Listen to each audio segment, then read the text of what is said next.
Bonjour mesdames et messieurs, in this episode we're going to take a long exposure photography of the Tour Eiffel.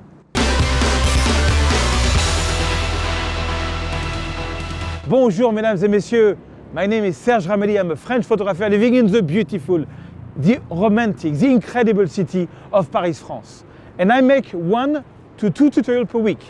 Click here if you want to get the raw file of this episode and all the past episodes, hundreds and hundreds of raw files, Lightroom presets, Photoshop brushes for free. All you have to do is sign up on my website, put in your email address, then you can log in and access to all my free episodes, and for each free episode you get free source files. So I think today the day has come for me to do a long exposure of the Eiffel Tower. We have rain, we have water with the Seine River, and we have clouds today. So I've never done it. This is my first time that I'm going to do some really nice long exposure black and white with the Eiffel Tower. The key thing is to find the right composition, and that's what we're going to be doing. All right, so I'm back in Paris. It's raining, as it does a lot in the winter. It's very white, and I want to take a photo of the Eiffel Tower, and I want to make it a very long exposure. So let me explain you my setup.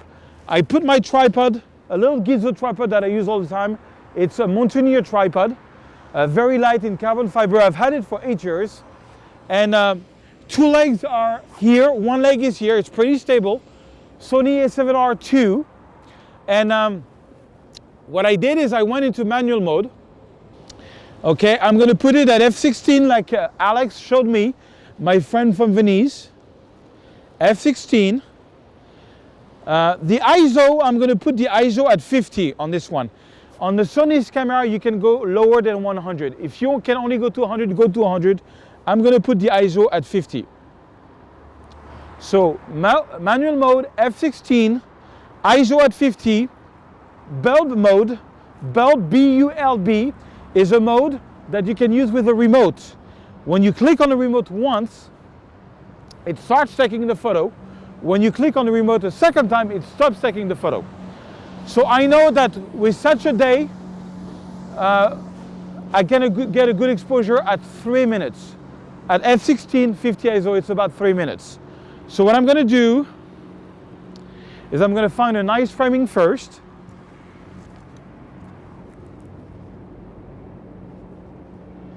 Voila. Okay, I'm going to put my ND filter on. So that I'm using an ND10 filter. You can go on my website on my gear section and you get all the links to Amazon to buy this type of filters. Okay, then I'm into manual mode. Not in the autofocus. I go into manual focus, and I usually focus at around 4, 5, 6 meters, something like this. And at f16, everything will be in focus between 4 meters and the rest. And now I'm ready to take my photo. So I'm gonna click once. It's gonna start taking the photo. I'm gonna put my timer on my iPhone, and I'm gonna go for roughly 3 minutes. Let's see what's gonna happen in 3 minutes.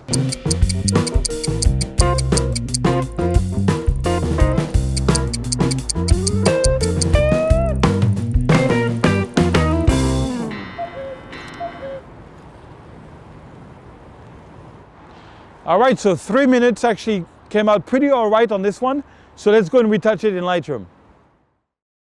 All right, before we go into retouching this long exposure of the Tour Eiffel, mesdames et messieurs, if you go on my website, which is photoserge.com, and you click on my gear, you will get this banner, Creative Cloud Photography Authorized Affinity Partner. If you're not a Creative Cloud member, you are missing out. I think it's an amazing deal. I know people hate subscriptions, but I've been doing it for years and it's amazing because for 2 Starbucks coffee, you can get Photoshop and Lightroom with all their updates and a lot of Creative Cloud free apps, storage online, making websites, a lot of things for it's $10 per month. But if you go through my website to buy your Creative Cloud, you will only pay $7.99 per month for Photoshop and Lightroom. Of course, you can always buy Lightroom as a standalone application, but it's so much easier to have all the latest updates, all the latest technology for 2 coffees, $8 per month. I think it's an amazing deal.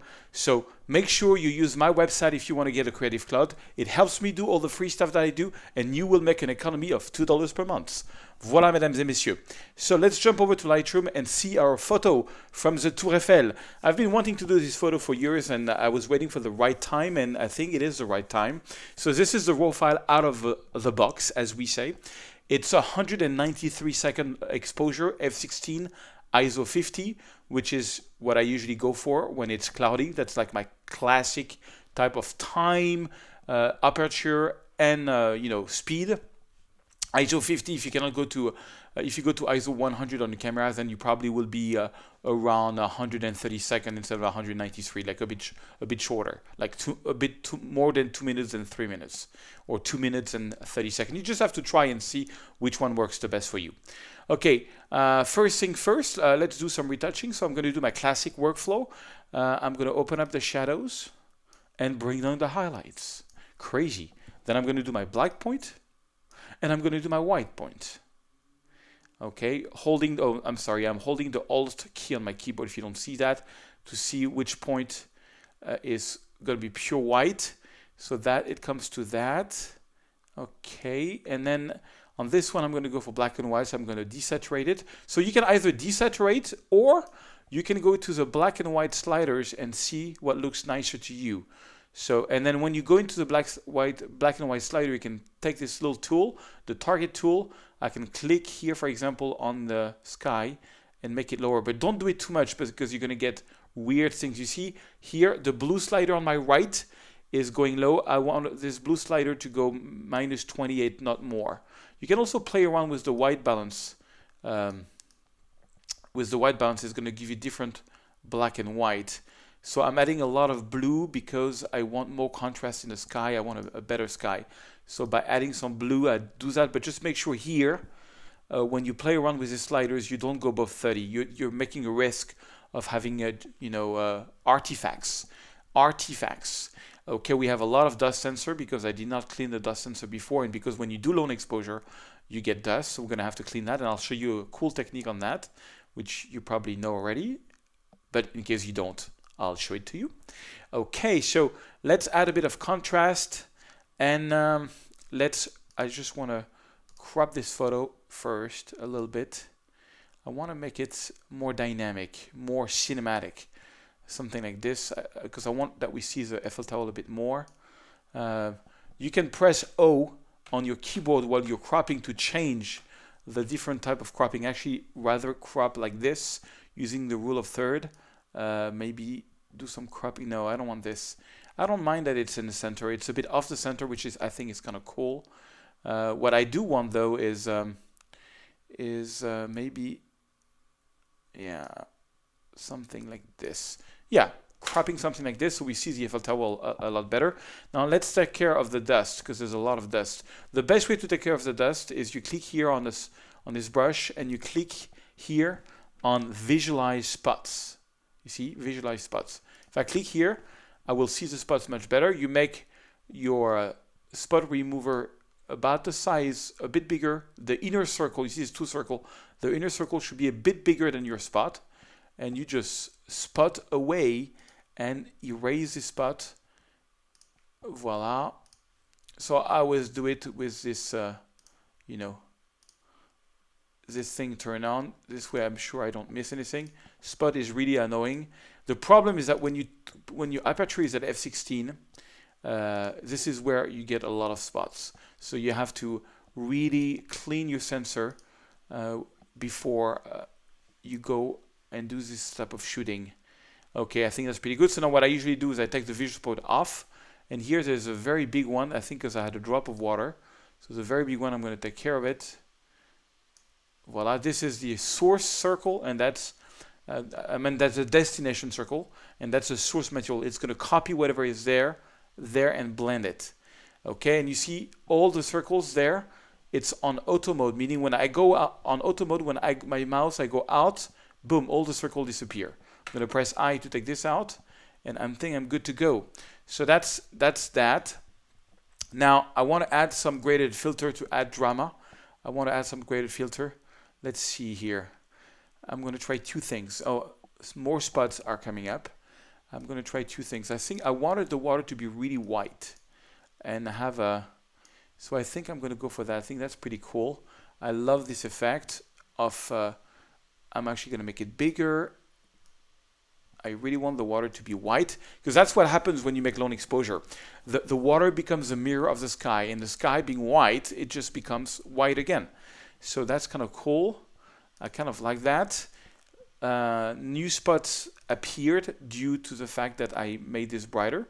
So we have to continue taking care of that. And this is why it's important to have a camera that has a good, that deals very good with noise reduction, with noise, because I think it's a bit noisy in here, because this was way underexposed and I exposed it. So one thing you can do when you do your graded filter like I did here, you can include, I'm going to zoom in at 100% by pressing spacebar. You see there is noise here.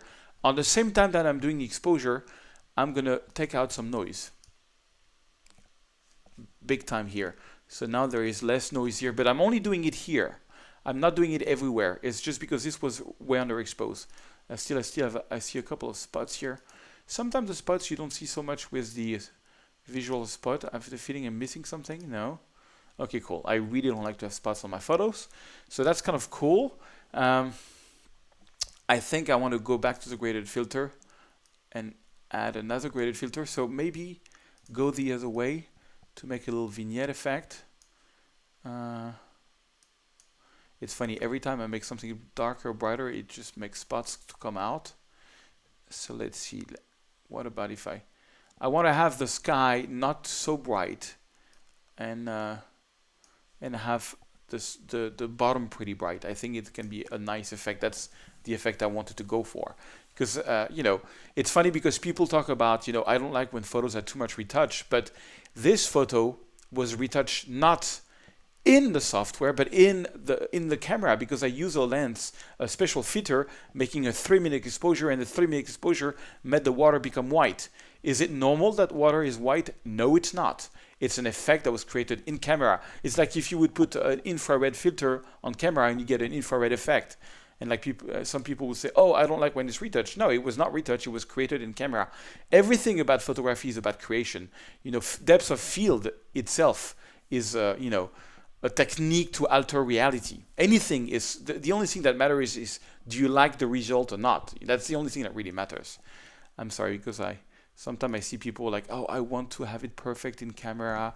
I think it's too much retouch." When I see this type of comments, it makes me laugh because if they would know how Ansel Adams and how Henri Cartier-Bresson, which are like famous photographers from, you know, years and years, over 40 years ago, how they were retouching their photos. They would spend days retouching the photo. One of my friends was a retoucher from the 60s and was explaining me they could spend 4 days on one photo, just making one area brighter, one area smaller. And we're talking, you know, legendary photographer.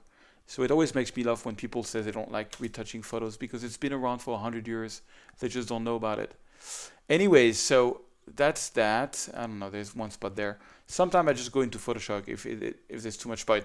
I think on this one, the last thing I'm going to do is I want to maybe add even more white here. So a little brush. I want to go crazy, something like this. Yeah, a little brush. And you see I'm brushing with exposure and also with clarity. And so that's the special effect of a super long exposure. I really like the photo. And voila, I hope you like this, and I hope you play around with an ND filter when it's you know, especially in Europe in the winter, you have a lot of this white sky. Play around with an ND 1000 filter. If you're looking for a good filter, go on my website on photosearch.com.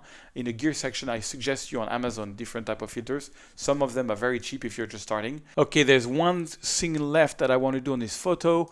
And that is, look, if you zoom here upright, there is too much noise. The reason there is too much noise is because I changed the white balance too much. So I'm going to put the white balance a little bit back how it was, a bit warmer. It's going to make the whole photo brighter, which I think is fine. And it's going to take a lot of this noise out there. So let's do the final sharpening and noise reduction. So I'm going to zoom in 100%. And let's see. Everything is very sharp. I like that. So you know what? I'm gonna go pretty strong on noise reduction because I don't want any noise here. So I'm gonna take probably like around 30 on the noise reduction here. But then I have this rule where I take 100 and I deduct whatever I put in noise reduction, so it's gonna be probably around 70 in sharpening. Okay, now I think the noise reduction is too much. I'm gonna go down to 20. Yeah, that's more like it. That is more like it. And voila. I hope you like this, and I will see you in another episode, mesdames et messieurs. Do you want to get hundreds of raw files from all over the place where you can play around with? Do you want to get amazing free Lightroom presets, free brushes, free Photoshop actions? All you have to do is enter your email address. You will receive an email. You can then create an account, and then you can access this free lesson tab. You can choose from over 200 free lessons. Every free lesson is going to have source files for you to download and play around with. It's a great way to learn photography, learn post-processing for nothing. No money, it's all free. It's a gift to you as a member of photoserge.com. So thank you and welcome, and let's do some photos together.